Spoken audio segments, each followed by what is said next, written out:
Now, whomever wins the Liberal leadership race will have to lead the party right into a federal election, likely.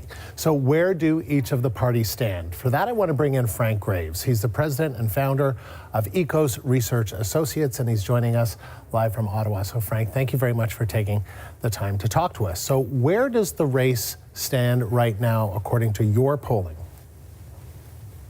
Well, really remarkably different than it did 3 or 4 weeks ago, which is unusual. Although there has been a lot of events going on in the background for Canadians, or in the foreground. So we had the Liberal Party after Mr. Freeland's departure at 19 points, 1 point ahead of the NDP and 25 points behind the Conservative Party, who seemed to have a stranglehold, which had been a pretty stable lead for the past year, if not longer.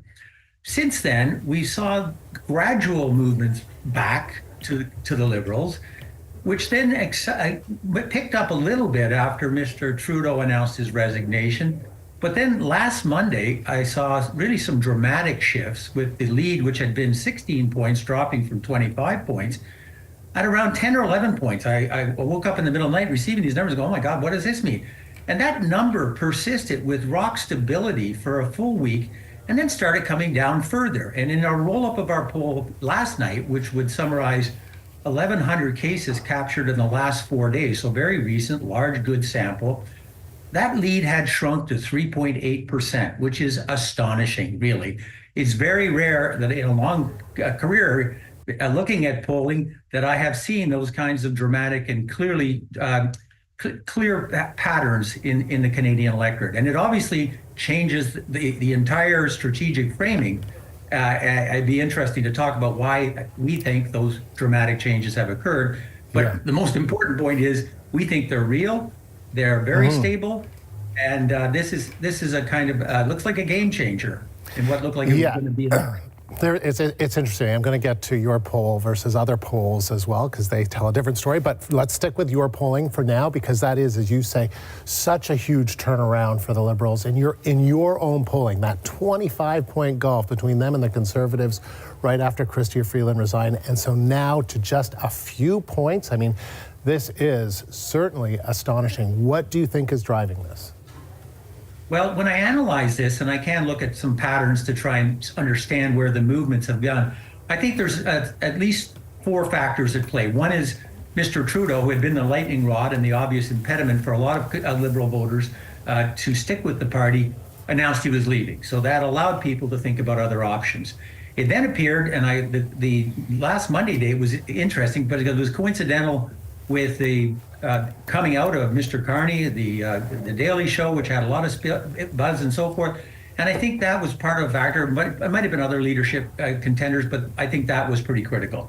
The third and equally important factor is we saw a sharp response to the announcements from Donald Trump regarding issues like annexation and tariffs and so forth. And this may have caused a pivot in what are the salient priorities for Canadians. We saw, for example, a sharp rise in attachment to country, something we haven't seen in a long time. Attachment to country has reached a 35-year low in our polling, and has been stuck there for some time. It leapt up by about 20 points.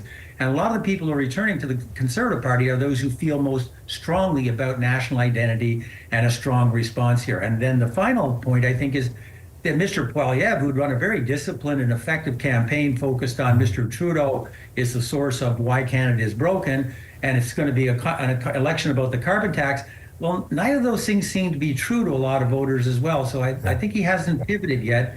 But a race where you're almost within the margin of error versus you have this insurmountable lead of 25 points is obviously a much different proposition, and I think sets the table for a very interesting period in the next few months. It sure does. I mean, it's just mind-blowing. I mean, how fast things seem to be changing, right, on the political landscape in this country, and that is likely due to Donald Trump. And I just want to play you, because you mentioned it, his reference to tariffs, his reference to the 51st state threat. Listen, folks, he made that remark today again when he was speaking to reporters in North Carolina. Have a listen. I would love to see Canada be the 51st state. The Canadian citizens, if that happened, would get a very big tax cut.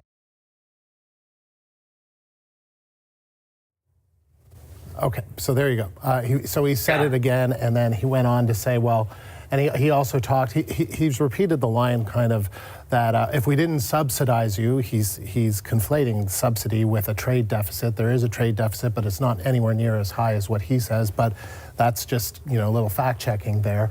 But he said, well, then you should, if we shouldn't have that deficit, you should just be a state. Because he says, the Prime Minister says, well, we would be a failed state if we didn't have that. I mean, I don't know that Justin Trudeau certainly has never said that to Canadians, but put all that aside, what does that kind of rhetoric do to Canadians' feelings when it comes to choosing a next federal government? Well, we have been polling on more diagnostic polling and have found that this has produced a very high level of attention and recognition from Canadians. And that secondly, what it's produced is a highly significant elevation of concerns with national identity, autonomy, something which had been relatively moribund in this country for some time.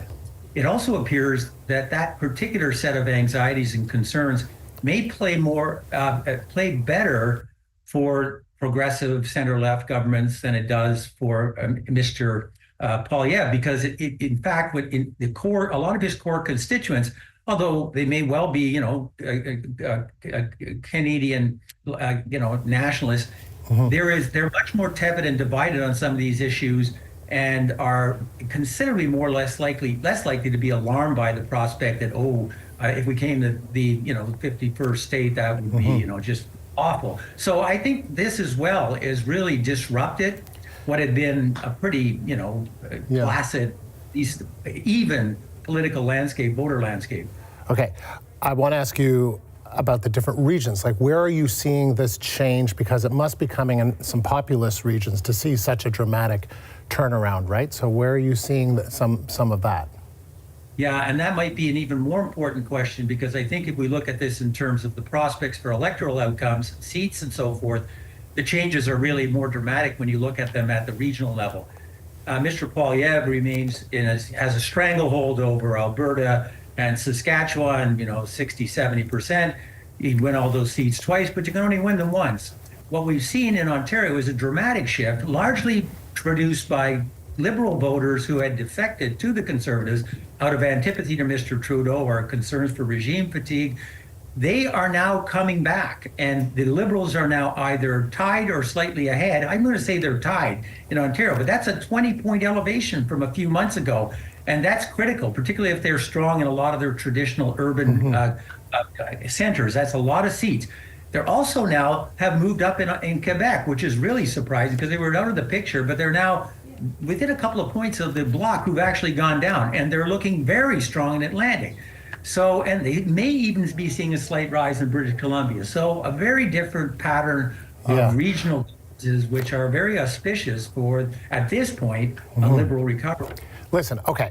All right, this is your poll. Now I want to show the CBC's poll tracker, and we'll see that it paints a very different picture from your poll, okay? So this is a poll of polls, if you will. This comes from Wednesday, and that lead is huge with the Conservatives, 23 points ahead of the Liberal. So pretty recent, Wednesday, right? So how is yours an outlier poll? How do you explain how your poll seems to be showing something so different from what other pollsters are showing, with the Conservatives in a consistent, persistent, huge lead? Well, remember that if we were to take my poll from only 3 weeks ago, 3.5 weeks ago, I had those same numbers. Okay, so it's not like we were seeing the same thing. I think the key difference is that we have seen this in new shifts, consolidating but accelerating in only the last 7, 8, 9 days, which is highly unusual. And unlike a lot of those other materials, which include a mixture of lots of older data and then maybe a bit of new data, but not certainly what we have. In the last week and a half, we've collected 1,800 cases, all in that time period. And so we have a much more narrow cast and agile framework to make conclusions about what these effects are. And I'm going to stress that I'm very confident in these results, because they have been rock stable. It's not like, oh, we got a wild poll result, it's only 300 cases tonight, you never know what's going to happen. Every day I looked at these, and every day I continued to be amazed that not only was it stable, but it appeared that this advantage that the Conservatives had was closing every single day. When you see those kind of patterns repeated on the same questions with the same sampling framework, I believe the findings are robust, and I believe the other polls will largely catch up with this in a short period of time. Frank, thank you. Frank Graves is the president and founder of Ekos Research Associates.